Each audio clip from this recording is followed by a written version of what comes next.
I'm looking at your trees that are touching, but they look like they're doing great. Well, right now, but remember, this is only temporary. What happens if you cut it back next year to keep it at this size? What's the general rule for how much you should cut it back every year? It depends on what your goals are. Keep your trees short, and it doesn't really matter 5 foot or 10 feet or 100 feet. It's really your choice. Bobby doesn't care as much, right? Bobby just likes having the trees, and so in his circumstance, like, it doesn't matter to him so much that he doesn't get but only a few mangoes from certain varieties. But there's other people that won't feel that way. What's going to get you more mangoes per square foot ultimately? Having bigger trees spread out more apart or smaller trees together, closer? So easier to spray, less issue with hurricanes. Still going to get 50 mangoes off a tree this size. That's all you need. Perfect. Welcome everybody to Fruitful Trees. It's getting kind of tight as these trees are starting to grow here and they're getting bigger, and every year I discuss about how close or far you can keep these trees from one another. And today we have a video. I'm always investigating this, trying to get down to the bottom of this. And today we're going to have the Fruitful 5 -1 because Tom's watching the Super Bowl, so he's not going to be joining us today. But we got the Fruitful 4 today with us today, and we're going to be discussing the distance between trees. Alex and Julian are with me at Alex's yard, and we're going to look at what they have to say about the distance.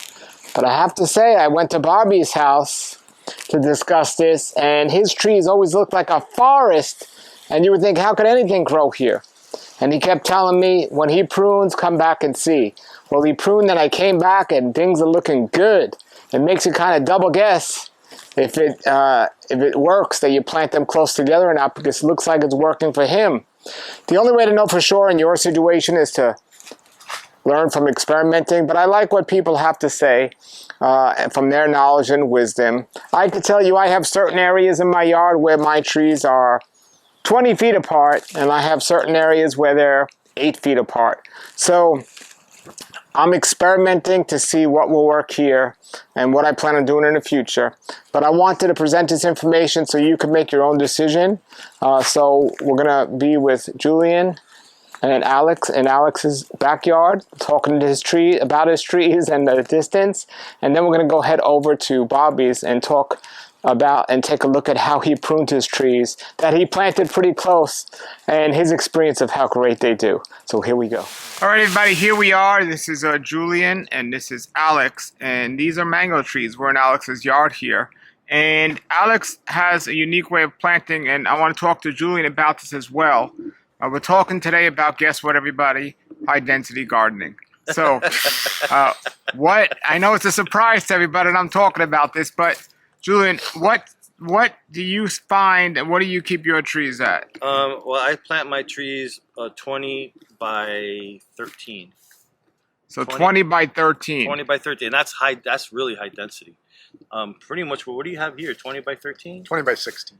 20 by 16. But I've got the temporary trees are only 8 feet apart or 10 feet apart between the temporary rows. So I've been explaining to everybody what you do, Alex. So for the first couple of years, you plant them 8 feet apart with the idea the temporary trees in the middle you're going to eventually move. Correct, yeah. I mean, these trees were planted with the intention of eventually removing them. And some of them I've already done so, or I've cut them back to remove them later on. A few of these I've cut back with the intention of keeping them around just for the leaves, because I make a tea out of the leaves, and so I need a tree that I can, harvest leaves off without harming the fruit production. So some of those are still serving that purpose. But in this yard, I planted temporary rows, so the entire row is going to come out, not necessarily all at once, but over time. Only 10 feet apart from the permanent rows. But my permanent rows are actually 20 feet apart, okay, which is probably a little more wide than I needed to go, but it does allow you to get like a piece of equipment through and gives you a little bit more breathing space to walk through or put a cart through. And at the farm in West Palm Beach, it's also 20 by 16 on our permanent spacing. But within a row, a permanent row, you can have trees that are only 8 feet apart from one another that you grow for temporary fruit production. Now it helps if you're going to do that to grow varieties that are precocious, which means that they fruit when they're young and small, rather than taking a long time to start fruiting, because if you plant varieties that are not precocious, You wait a while for them to start bearing, and by that point in time, maybe you only get a year or two of fruit production out of them before you have to think about taking them out. So here I used Pickering and Angie quite a bit. So there's a lot of Angie As your temporary trees. as my temporary trees. I did use a few Sugarloaves as well as a couple of others. For example, this one here is a temporary tree right behind Julian. This is what we call USDA Himsagar. We call it that because it is not the Himsagar of West Bengal, but it is the Himsagar that they have at the USDA facility. Is it a big fruit? It's a massive fruit, right? No, it's not. So that's a temporary. It's a temporary tree, but this whole row is temporary. The whole and row I've is already okay. removed some of the trees around it. So this tree can stick around a little longer, okay? But eventually it's going to have to come out because it's going to be getting touched too much by the Edgar over there and this orange sherbet here. And we're going to want to give some more Is it space okay and for this the cotton tree? candy. Is it okay for the trees to touch at all, or they should It's have? okay to touch, but what happens is when they're growing into one another too much, okay? They And lose light. they lose way too much light and airflow, and with mangoes, that's so critical for preventing disease and enhancing quality. So that fruit that's not, it's not just a disease factor, right, that might prevent you from getting fruit in the first place. That fruit that is, stuck inside of the canopy is not as good as that fruit that's It's never going to turn red if it's a. It's Well, not gonna I'm looking at taste your as trees good that are as it- touching, but they look like they're doing great. Well, right now, but remember, this is only temporary, and eventually we do take out the trees to give space and breathing room. So, yes, they're doing pretty well, but you're seeing the results after I, last fall went through and cut out a lot of these or cut them to stumps like this one here. So it would look a lot different right now if those trees were at the full size that they were the previous year. So we have definitely freed up some light and some space in here. So, But if they're going to ultimately do well, why does it matter? Can you cut them back every year to this size? you And can, but they're not necessarily going to fruit. Look at this tree. This has no flowers, no fruit on it, right? So we cut it back so that we're able to walk in between the trees. Yeah, these There's are no- temporary. Yeah, so the only reason I'm keeping these around is for leaves, right? And some of them I'm going to axe out or cut out with a saw this year. So they won't even necessarily stick around. Well, what is this tree right here?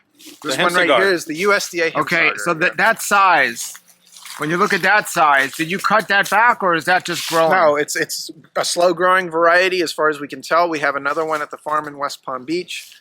This tree does not grow very quickly. I hesitate to call something a dwarf without a lot of sample size to refer to, but it is a productive variety, late season, and very high quality. It's a classically flavored mango.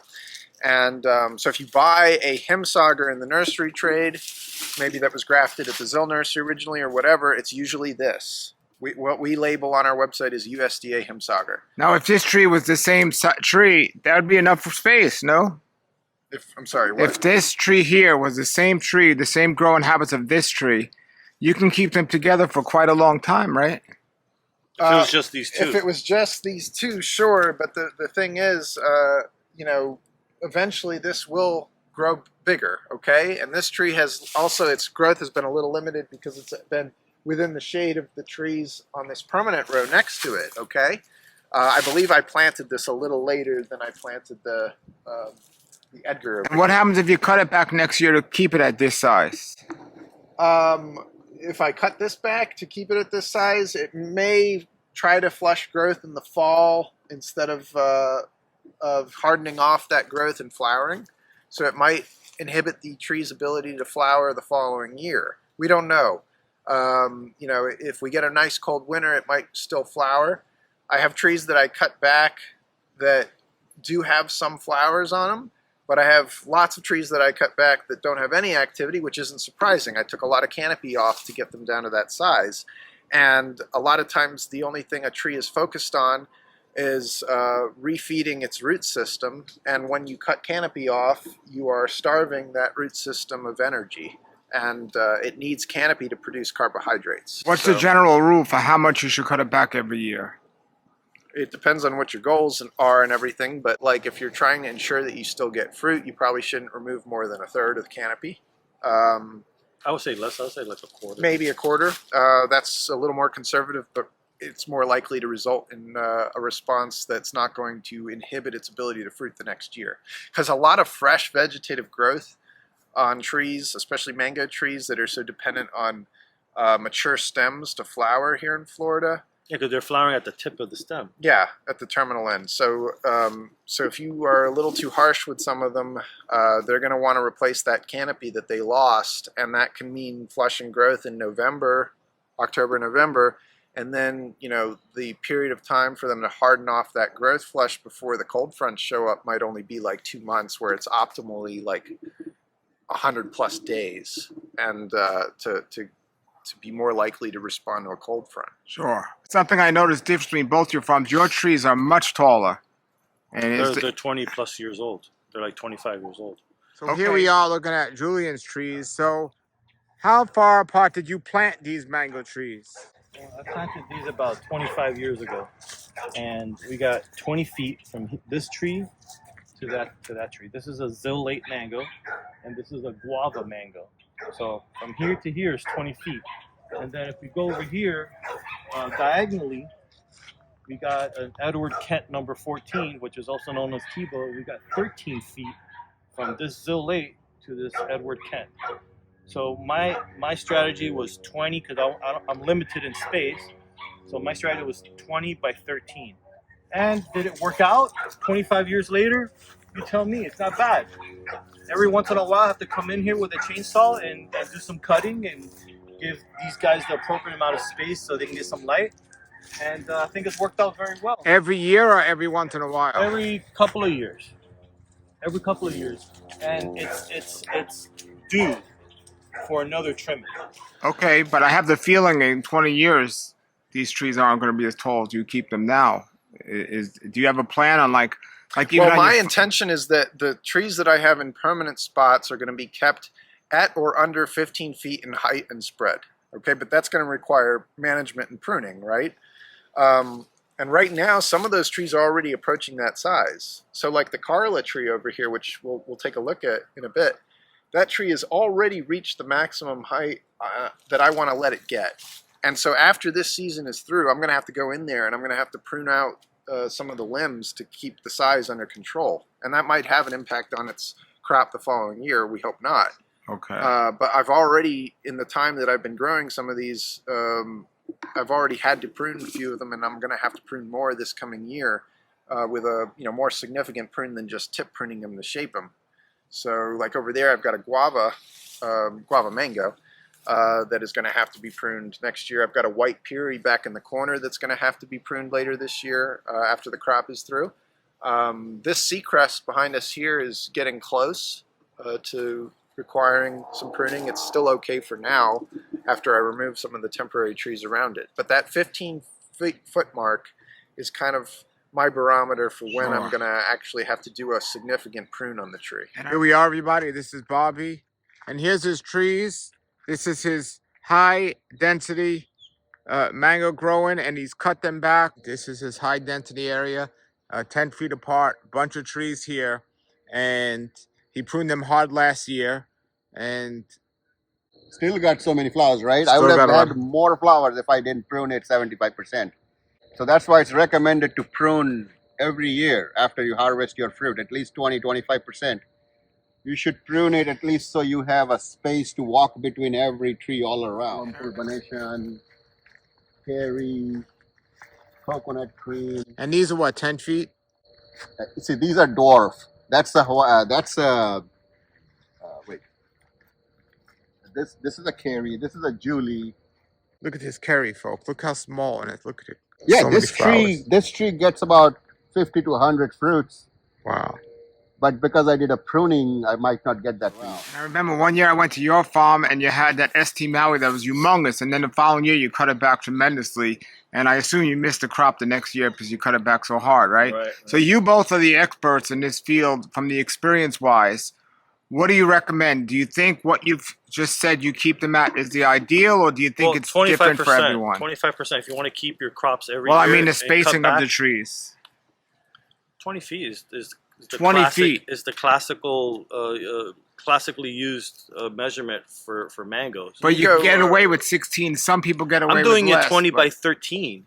Yeah, so he's actually going a little tighter between the trees. It's So the row 13. spacing. The row spacing is 20. And I So- do in a triangular formation. You know, a tree here, and then the other one over here in the next row in the middle, so that has more light coming in. So 20 by 13. Now, what if you would have went 10 by 13? Did you think that would have been too close, or it could have been done? You would have to do more cutting, way more cutting. But if you do the cutting, would it have been? You wouldn't get that much fruit. You'll be getting less fruit every 5 years. You know. If they're touching each other, that's just not going to set fruit that area. So keep your trees short, and it doesn't really matter 5 foot or 10 feet or 100 feet. It's really your choice how big of a tree you want. The secret is to allow them full sun all around. The part That's of the the tree key. that don't get sun will not flower.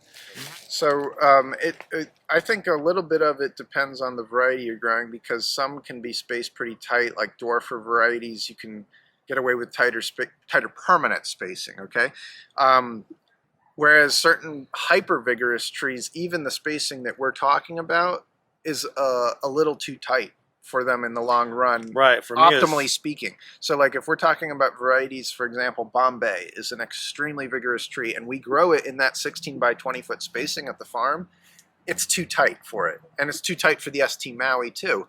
But we live with it. You know, maybe we don't get as much production as we could if we spaced it 30 feet apart, right?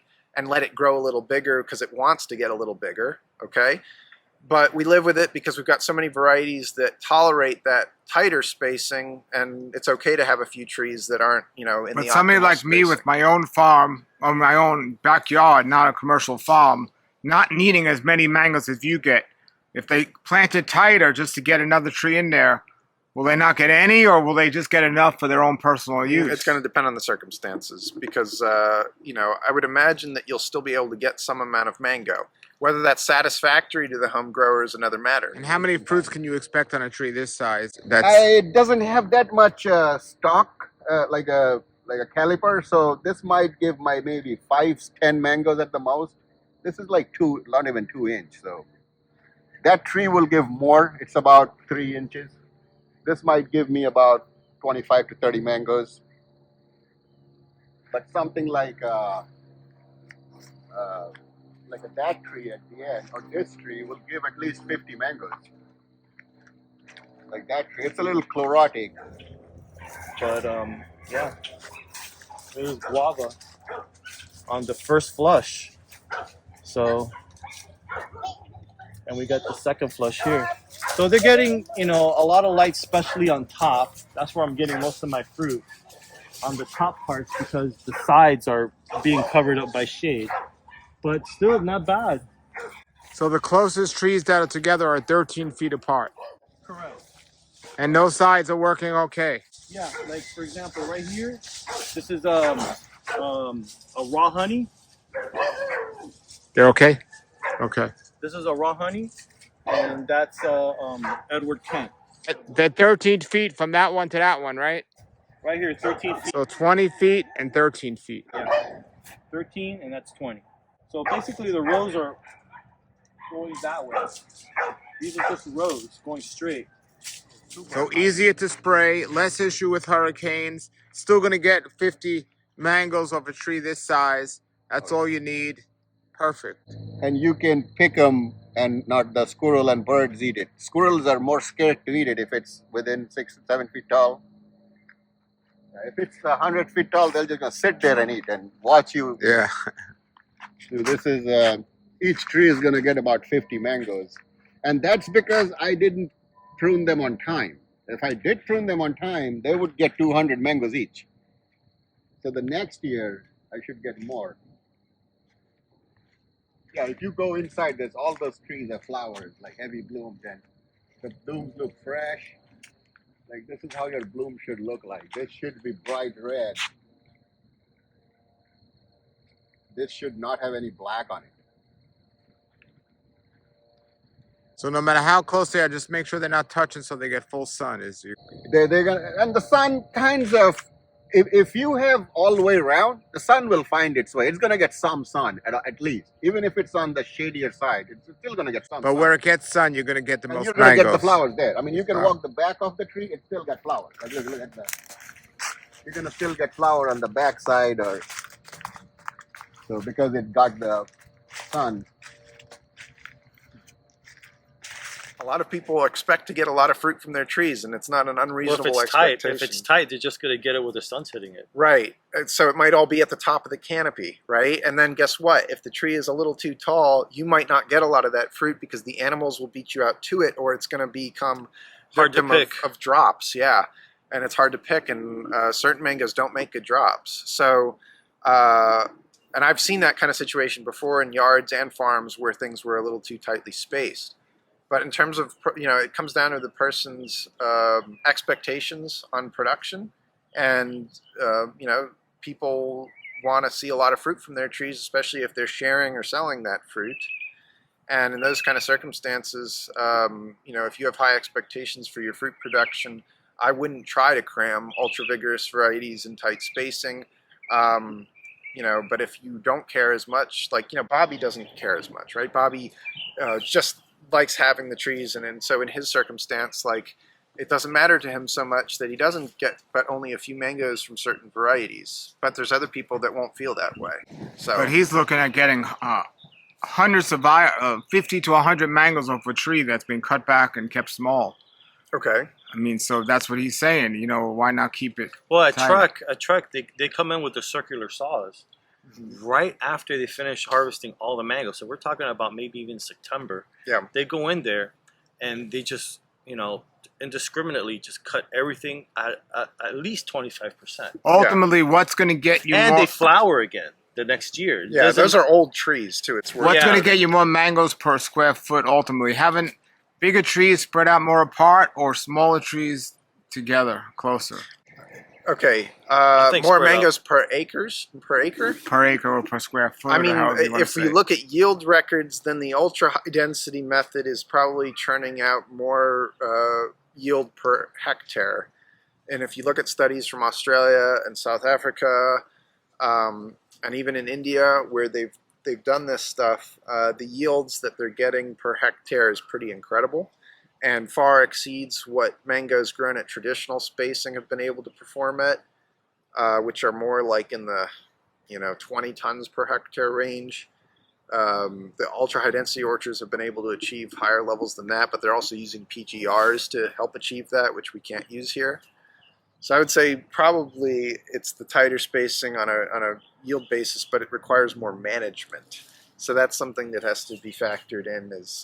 But there comes a point, is what you're saying, on a tighter spacing. If you make it over tight, then it's counterproductive, and you will end up correct, getting less. because what happens is all your fruit is getting shaded. In certain circumstances, you're going to have a lot more disease and stuff too, and it's just more difficult to navigate. I mean, I have enough frustration navigating my own backyard here, but when I'm working at the farm in West Palm Beach on those ultra high density rows, it almost has to be treated like a hedge until those temporary trees come out. Once they've kind of started to fill in, because you can't get around the tree, either to spray it or harvest it. So it becomes a point of frustration after a bit, and you kind of start to value that space between them to some extent to navigate the orchard. So you were saying this year you were late on the pruning, and you prune these trees back about 75%, so it might affect the crop this year. But normally, if you do 25%, 20 to 25% every year. it won't affect the crop. No, for it next will year help the if you crop. do it at the right time. You have to do it not all trees at the same time. You have to prune as you pick the fruit. Some of my trees fruits in December. So right after you pick the last fruit is when you prune. Exactly. It fruits from May to December. Okay, you mentioned hedge. I know Chris has a mango hedge with a goal, knowing that it's going to hedge. You're not going to get any inside, but you get any outside. Right. If somebody's limited in space, do you think a hedge, if they need a hedge for their front yard or something, or backyard? As a privacy method, perhaps, although if you plant that in the front yard, there's a very high chance of theft. So, yeah, you could do it as a barrier method, but in terms of trying to get optimal fruit production and quality, I don't know. Or would it make, other than the privacy, is it still decent and you get a few fruit? Yeah, you'll probably get some fruit. you know, you're talking about something a little different than trying to optimize how much fruit production and quality, though. So, For a like, hedge, how close would you recommend doing them for a hedge? well, if they're dwarf types, you might go like only a few feet or something like that. But if they're, you know, taller, more vigorous types, you'll still want to go a little wider because they're going to grow into each other a little faster. So, But for a hedge, isn't that a good thing? yeah, but like, is your hedge going to grow 20 feet tall? Do you want your hedge to grow 20 feet tall? Mangoes are gonna grow. I mean, But you control the hedge every year how Yeah, that's tall what I it's mean. going to be. But you're still going to get mangoes on the sides depending how you keep the I mean, hedge the lengthwise. mango trees at Trek look like hedges. Looks like a wall. Well, what they do is, And okay, there's like you 30 mentioned- feet Yeah, in between So- the rows, but there's no space in between the mangoes. Yeah, it's like not one much, solid yeah. wall. Well- so they get fruit on the top and on the sides, Right, But, but not on the sides. Not on the side next Yeah. to a tree. But how far are they planting their trees? 20 feet. I think they're 20 Even feet. in the hedge? Even with the hedge size? Right. Wow. Well, it's not like it wasn't planted as a hedge. These trees Yeah, were yeah. planted and they Yeah. grew into each other over many decades. Right. The trees at Trek are very old. Right. Okay. Yeah. And the older a tree is, okay, the more likely it is to respond to a bloom stimulus than a younger tree. And when we say younger within this context, I'm talking about trees like that are less than a decade old or so. So, you know, a tree like that is less likely to fruit after a harsher pruning that's like takes more than 25% off of the canopy. And yeah, in Because some it's of these younger. commercial orchards, they'll go through and they'll hedge them with a like one of Circular these saw. whirly board machines. Yeah, and so they go in on one side, top it, and then they almost square it off. I don't feel that's the optimal way to prune mango trees. The optimal way is actually to go in and do what's called selective limb removal, but you can hedge them. Erickson Farms, for example, hedges theirs, I think. And, you know, sometimes they still respond pretty well, but it can also result in kind of dense canopy, as opposed to canopy that's got a little better airflow and sun. So when you selective limb remove, you go in and you take out the most vertical limbs and you're letting light in, but you're still maintaining a lot of the outward part of the canopy, and you just kind of head it back a little bit. And that result seems to get more consistent fruit production in my experience. But it's also more labor intensive because it's like an individual tree by tree thing instead of having a machine go through and mechanically do the whole thing very quickly. So it kind of comes down to how many trees you're dealing with. But in the small orchard situation, I feel like a tree by tree program is going to result in better, you know, long-term results. For Hey, just get rid of the heaviest, thickest branch that's Yeah. growing the most vertical way and just cut as low as possible and leave all the lateral and or vertical- lightly prune those lateral ones back a little bit. right, as but, needed. Yeah. Now, when you keep the trees small, do you still prune the inside or you don't have to? Because I know if you keep them big, you have to. But what about when you keep them small? You should remove a little extra from the inside because it's extra resource that the tree is supporting without producing too much of the glucose, right? So the outside trees get more, leaves get more sun. So those are doing more job.